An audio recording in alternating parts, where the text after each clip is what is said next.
Welcome to another episode of Real Estate AI Flash. And today I'm joined by Mike Gordon Jr. from Hello. Lancaster County, Pennsylvania. Welcome, Mike, and looking forward to diving in about all things AI with you. Absolutely. I'm excited. I'm prepped as best as I can be.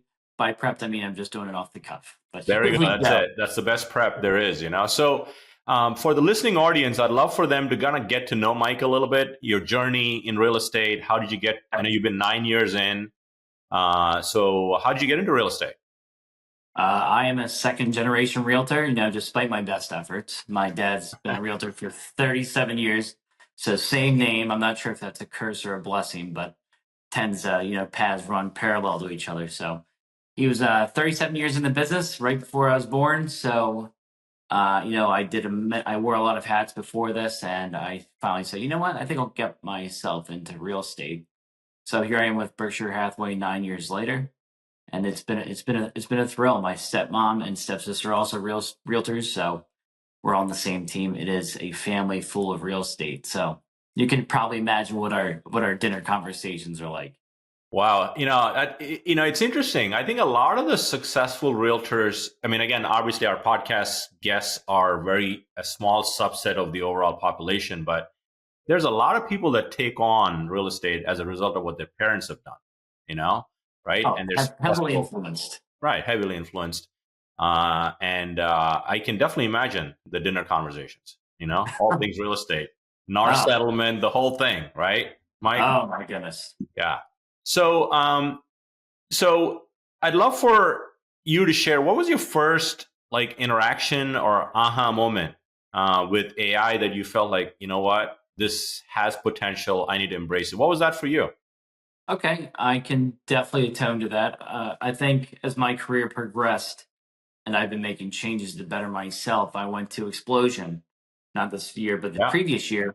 And the big thing was just this, it was not just an event, it was a big aha moment of talking about AI and how to use tech and how you should be changing your game to stay ahead of the curve, how video, social, online presence is really key to building your business. And we got into ChatGPT, and that was the tip of my iceberg diving in. I've always kind of been a techie guy. I've always been involved in the tech world, and that was really my aha moment. And I kind of came back. I'm like, okay, I'm going to get my head into all this and see how I can make myself progress, be better, do better for my clients.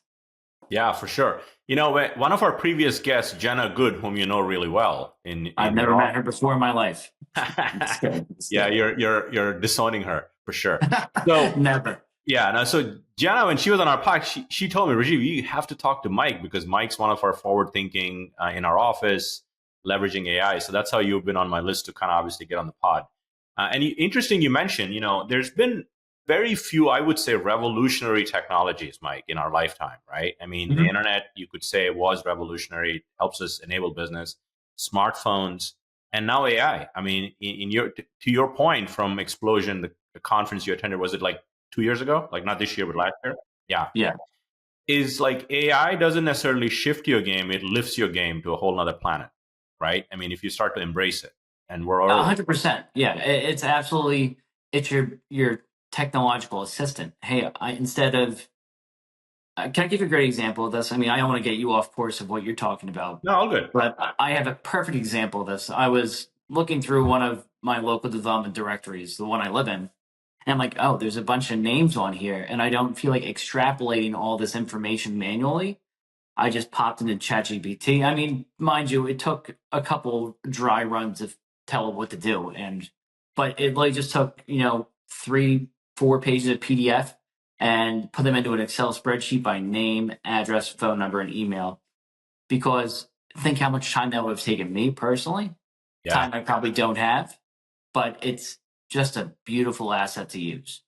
Yeah, and AI, you're only limited by your imagination with AI, Yeah, you know? yeah, And I find as I interview guests like yourself and be on this journey to become a power user of AI or myself, I find like there's a awareness deficit of in terms of what people think is possible and what's actually possible with AI today, absolutely. right? I mean, you mentioned the PDF. It's a great example. Recently, not too long ago, I had to download all our listings from a certain MLS, Yeah. And it was like they would not give us a CSV and they only gave you PDFs of each listing. And I mean, it's like 120-page PDF. I had to distill down to like just one line in a Google Sheet. And if you didn't have an AI first mindset, can AI help me with this? Is a question I always ask myself now with anything I'm doing. And it's a great example of what you just shared. So let's kind of dive into specific things you are seeing AI benefit you, Mike. Let's start with categories. I mean, what are some areas that you feel like you've embraced and you feel it's giving me a benefit, time and money, or combination thereof? Absolutely. Organizational. I mean, like I just mentioned, extrapolating information, putting it onto spreadsheets. I mean, just my socials have become so much more streamlined. As everyone knows, because everyone does it now, our listing descriptions are pretty much written by AI now. I mean, mind you, everybody go in there, change them a little bit. We don't we don't need them writing all of it for us. Yeah. Don't lose the skill of writing.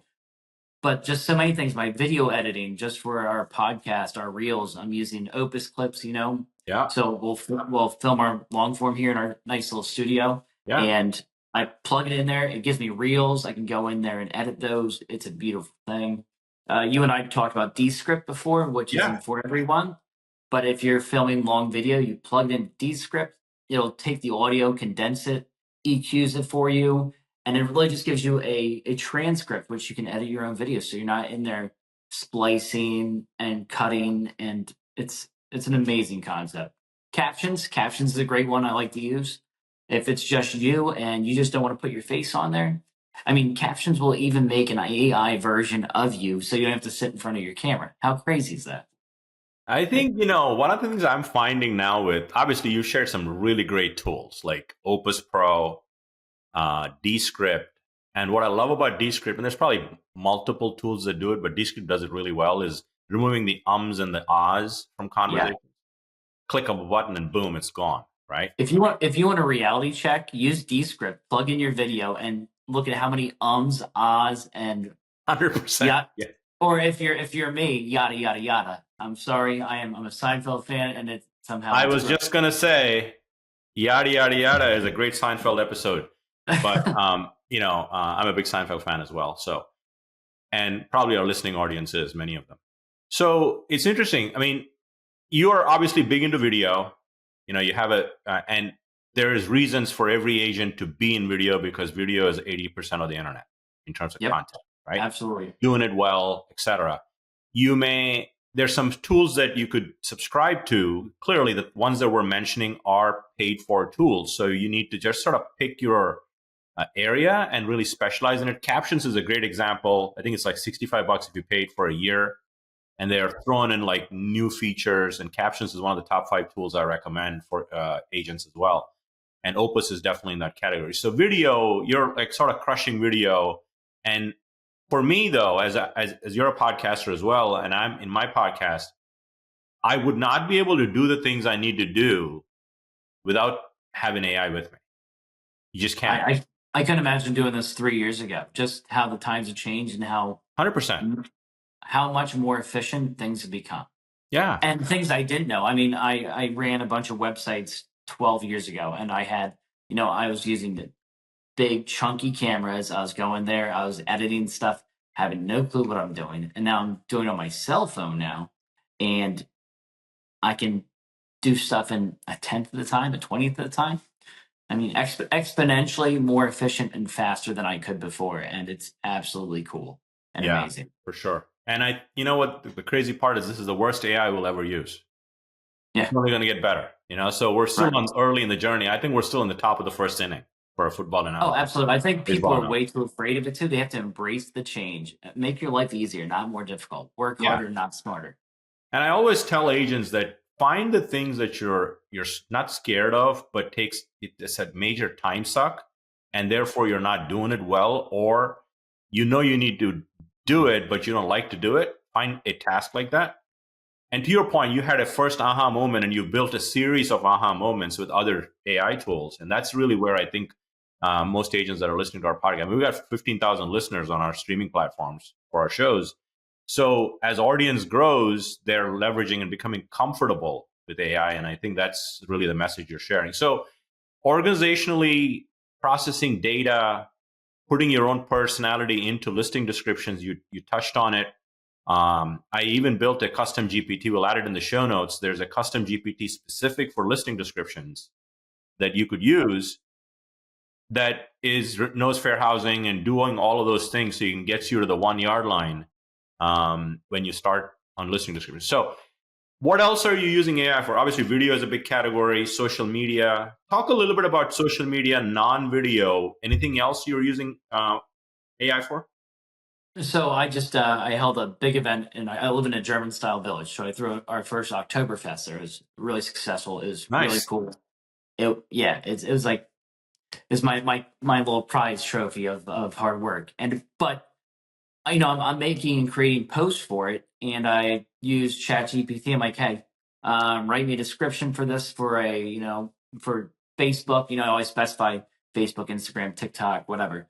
So, and I'm like, can you? And I have a mini Schnauzer. I'm like, well, that's a fitting dog for an Oktoberfest. I'm like, would you create me a mini Schnauzer in an Oktoberfest theme? So it just pops up a picture right there, and people are like, oh my gosh, that looked like Barney. I'm like, it sure, thank you, but you can really just have it crank out ideas for posts. It can Yeah, create the post for you. I mean, if you're right, right, we always have to be creating something new. I heard in social media, your circle should never be closed. So if you want to do that, AI can create an image for you, give you ideas, stick your face on there, and just put up a post with a picture because yeah, nobody wants to read just words anymore. They need some sort of interaction. 100%. Engagement is key on anything social, right? Absolutely. And I And love statistics too, right? Here's things you need. You need a face in the photo. You can't just be like a background. If I just lean out of the picture, nobody cares. But my face is there, yeah, your engagement goes up so much. So 100%. much. Yeah, Yeah. yeah, for sure. And most agents probably are using the free version of ChatGPT if that's their AI tool. But eventually, as you start to look at your type of work you do, I do stuff with listings, I do stuff with marketing, I do stuff with transactions, I do stuff with data. You eventually will start to gravitate to a point where you might get the paid version. It's a steal of the century, I, 20 I bucks. use the paid version as well. Yeah. And beyond the model being better, and you now have search GPT as of Halloween. I mean, that was a major treat that came up where you can actually search the web for live stuff. So it's almost like a Google search. And you can build your own GPTs. For me, that's the biggest one. I know you love building GPTs. It's totally up your thing. And I have my subcategories, which I enjoy. Um, but there's just the paid version. I love that I never have to start from scratch. Yeah, Right? It's like, I love seeing memory updated and it knows who I am. It knows what I'm about to type in. It knows, it gives you the options. Do you want this, or how do you prefer things? yeah, And it really just kind of hones in on who you are and helps be a better version of you with a little 100%. butt tap from ChatGPT. Yeah, yeah, for sure. And I think over time, you have to realize that AI is your affordable leverage. Mm-hmm. Affordable AI is so affordable now, and it's only going Yeah, to get is it, cheaper. But you got to pick the what is right it, tool. 20 some dollars a month, right? 20. Yeah, $20 a month, and then caption. If you buy it annually, it's like $8, 6, $7. So I've even done the math. Like for under $100 a month, you could have AI become your transformative affordable leverage if you know how to use it effectively and embrace it slowly. But start small. You can start with the free version, get comfortable, and you'll know the limitations, and then you'll upgrade. So great stuff. So anything else, Mike, that you start to outside of what we talked about? We talked about organizationals. We talked about video, social media. Anything else you're playing with that? Honestly, so my in-house lender, Mark Newcomb, I like to do a lot of mailings. I like to do handwritten notes. Nice. I love that. It's a thing I picked up from Ninja a couple of years ago, but it's really something I try to do at least twice a day, 10 Mhm. times a week. And so, anyways, I said, Mark, I'm using our QR code here. I use flow code Yeah. because I love analytics. Yeah. And I have them all individually labeled for what mailing I'm doing. And so I said, Mark, can you have our design team create a postcard for us with a big QR code with fall leaves in the back? Not to knock them, but they sent it to me like, I don't want that. I'm like, you know what? Let me hop in ChatGPT. I uploaded the image they sent to me. I said, can you redesign this for me? And I kind of described how I wanted this false setting behind the QR code. And it literally just nailed it. It literally nailed it. And I'm like, wow. I'm like, tell your design team to make that into this postcard. Because it took them 2 weeks and it took me 20 seconds. 100%. Great stuff. And I think you'll see stuff like, and we already have it now with Canva. Canva has Magic Studio It AI. does. So Yeah. AI is coming closer to us in the tools we use, not just ChatGPT. So it's a great analogy. I think time saver. And you sort of embraced that AI first mindset that I alluded to earlier.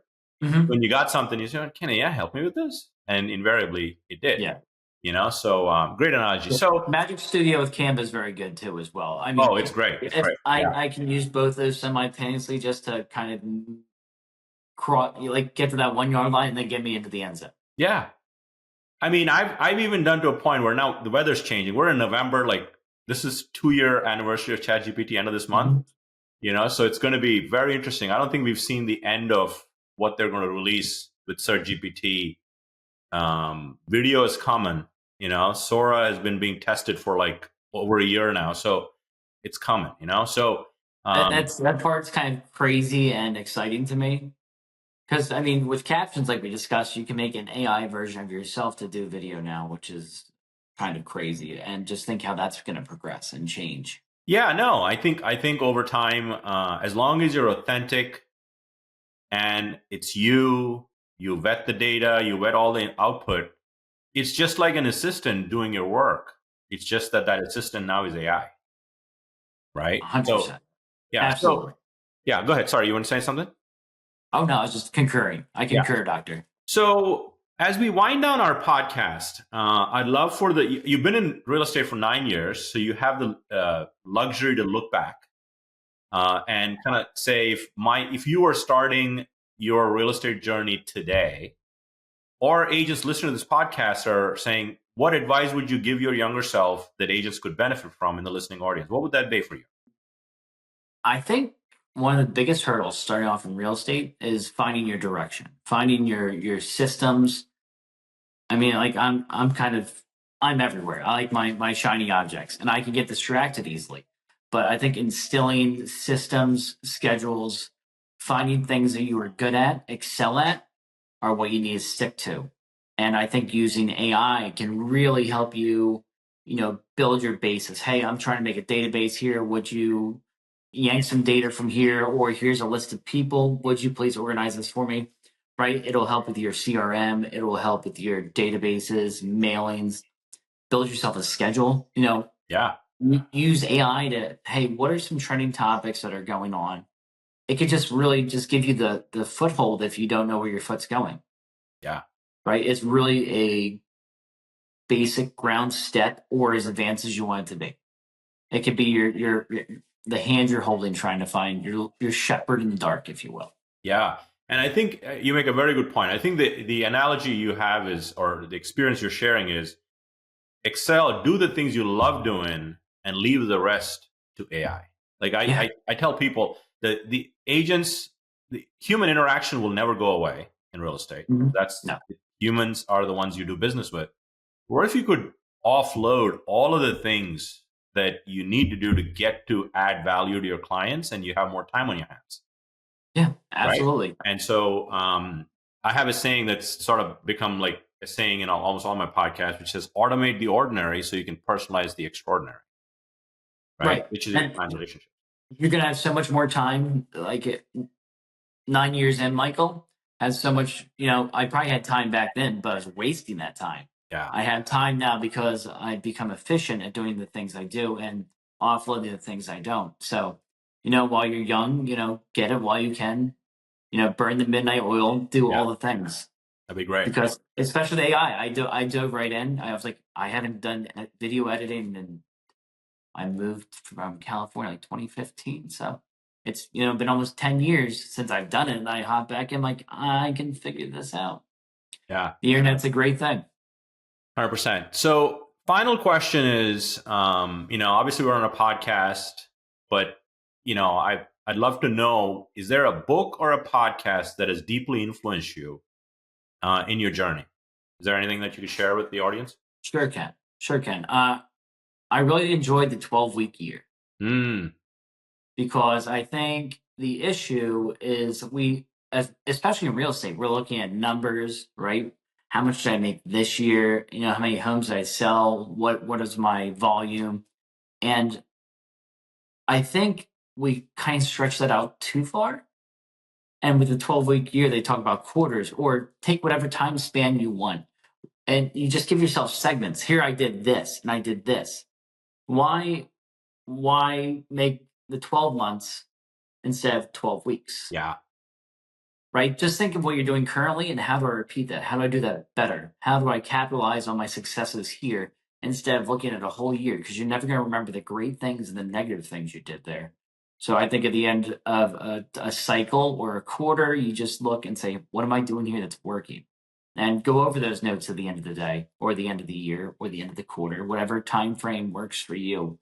Find your year and pick out your pros and cons and keep doing it. The pros, not the cons. Yeah. Great suggestion. That's come up multiple times in conversations I've had with the 12-week year.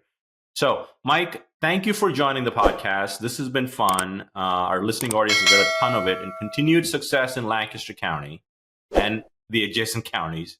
And And you too. I'm sure we'll be in touch. All right. Thank you, Rajeev. Have a great day.